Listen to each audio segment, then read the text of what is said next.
The map that would not disappear. Tartaria. The old librarian carefully unfolded the brittle map upon the wooden table. Its edges were darkened with age. Small cracks ran through the paper like rivers crossing an ancient landscape. The ink had faded to brown, yet one word still stood boldly across the northern regions of Asia: Tartaria. The wizard leaned closer. The map had been drawn centuries before modern satellites, before airplanes, before railroads crossed Siberia. Yet there it was, appearing not once but repeatedly on maps from England, France, Germany, Holland, and Russia. How can an entire civilization disappear? The wizard asked. The librarian smiled. That depends upon whether it disappeared at all. For hundreds of years, European cartographers used the word Tartary or Tartaria to describe enormous portions of northern and central Asia. The lands stretched from the borders of Eastern Europe across Siberia toward Mongolia and China. Travelers, merchants, missionaries, and explorers returned with incomplete information, and mapmakers filled the unknown regions with names gathered from reports.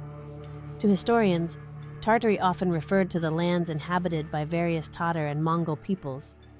To others, it represented something far larger. As the wizard studied the old charts, a strange question emerged. Why did this name appear on so many maps for centuries and then nearly vanish from modern education? Some researchers believe the answer is simple. Geography changed. Empires rose and fell. Russia expanded eastward. New political boundaries replaced older regional names. Others believe something far more extraordinary occurred. They propose that Tartaria was not merely a geographical label, but the remnant of a forgotten civilization whose history was deliberately erased. The wizard placed several maps side by side. A map from the 1600s, another from the 1700s, a third from the early 1800s. The name remained: Great Tartary, Chinese Tartary, Independent Tartary, Russian Tartary. The persistence of the name became difficult to ignore. Yet, there was another mystery. Modern textbooks rarely mention Tartary except in passing. Few students ever encounter the term. Few teachers discuss it. Entire generations can complete their education without ever seeing the word. For some, this omission appears suspicious. For others, it reflects ordinary historical simplification. The wizard decided that both possibilities deserved examination. He visited archives, libraries, and digital collections. The old maps remained. They could be touched, photographed, and studied. No conspiracy was required for their existence. The maps themselves were real. The question was what they represented. As he turned another page, he noticed elaborate cities sketched into remote regions. Mountains, rivers, trade routes, and settlements appeared in places now regarded as wilderness.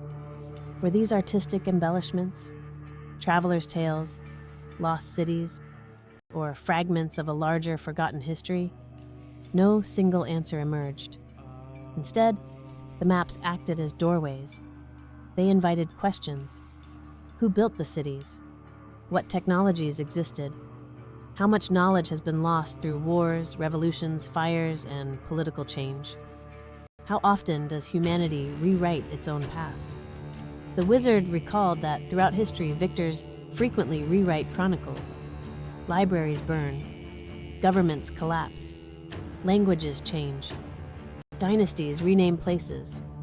Entire populations migrate. Perhaps the disappearance of Tartary was simply one more example. Yet another possibility lingered in the shadows. What if certain forms of knowledge had become inconvenient? What if a civilization based upon abundance, local energy, water systems, atmospheric electricity, or decentralized trade threatened later systems of centralized power? Could economic systems built upon scarcity tolerate a world of abundance? Could governments built upon dependency tolerate populations that required little from them? The old maps offered no answers. Maps rarely do. They merely testify that someone once believed these places existed. As evening approached, the librarian carefully rolled the maps and returned them to their cabinet.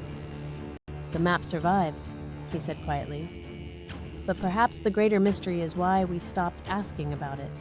The wizard stepped outside beneath the stars. Above him stretched the same heavens seen by the cartographers centuries before. Below him rested modern cities filled with forgotten buildings, buried foundations, abandoned tunnels, and unanswered questions. The first lesson of Tartaria was not belief. It was curiosity. The second lesson was humility. History is often far less complete than we imagine. And somewhere, hidden within faded ink and forgotten atlases, the old name still waits, Tartaria, the map that would not disappear. Global Robotics Corporation, Robert Colee,